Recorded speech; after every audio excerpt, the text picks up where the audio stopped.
The difference in effectiveness of a handsaw versus a power saw is the power of the cut. The same thing is true in the use of your brain.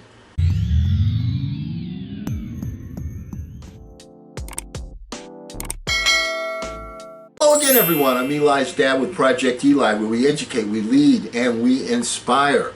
And we have been working on the 13 principles from Napoleon Hill's best-selling book, Think and Grow Rich, the #1 personal development book of all times. We've been getting some help from Earl Nightingale, who made a video, condensed version of Think and Grow Rich, as well as my very 2 cents, which I have contributed so many times that I now carry around in my pocket, change for a nickel. Let's get right to principle number 12. The 12th principle has to do with the brain. If you had access to all of the wealth in the world and took a penny, you'd be doing exactly what you very probably have been doing in the use of your brain.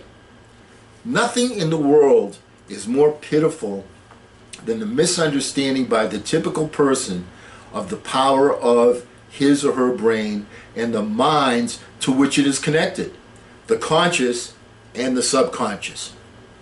You own in your brain the most marvelous, miraculous, inconceivably powerful force the world has ever known. Take, for example, the number of lines which connect the brain cells with one another equal the figure 1 followed by 15 million zeros.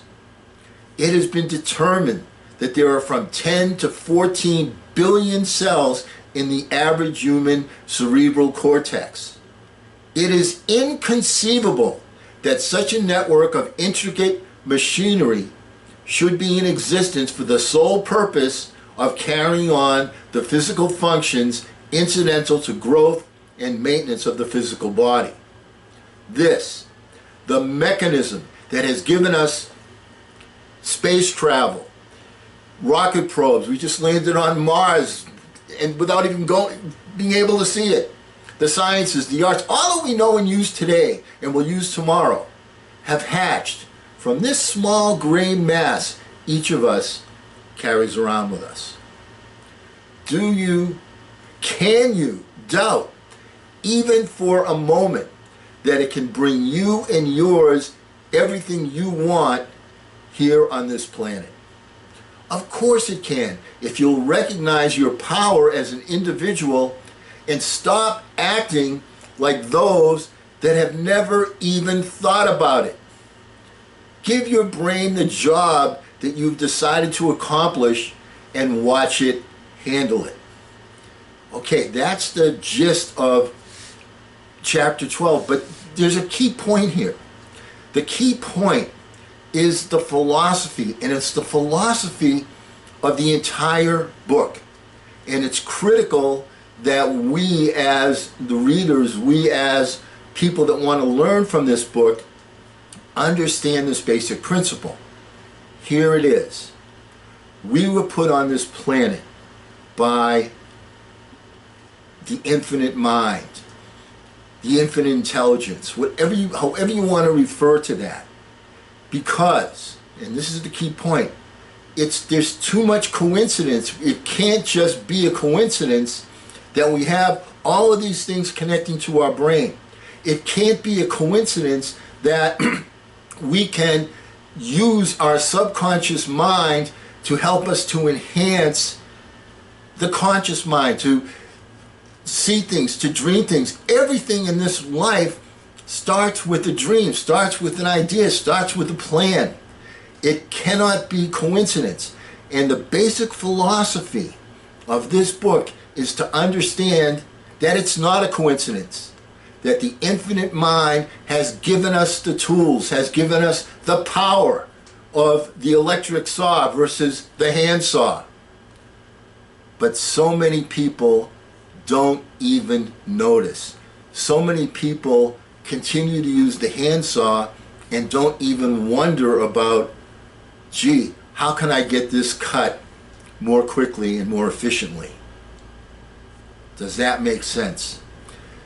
the point of this book is that there are different tools that we have that we are not taking advantage of. And we're giving you the blueprints on how to use those tools. Your subconscious mind, which is so key in being able to achieve more, because the top achievers have what may seem to many as a creative gene. They don't have a creative gene. They are just plugging in the saw, where most people just walk around and use the handsaw. It's critical that you embrace this particular point. I'm not giving you any religious perspective here. What we're saying is this is what the book is based upon. The evidence is there. Can I prove this? Can I prove that? No. But all of the people of the day that Napoleon Hill visited that were the super achievers, all were able to plug in this tool and use it, versus the people that are in the 95% crowd. Key point, key philosophy. Next time we get together, we will go over the 13th and final principle, which is the most important. It's also connected to everything that we've talked about so far. So make sure you're here for the 13th principle, which is the sixth sense. And because we will never end a meeting on a philosophical note, let's get out there and charge! I'm Eli's dad.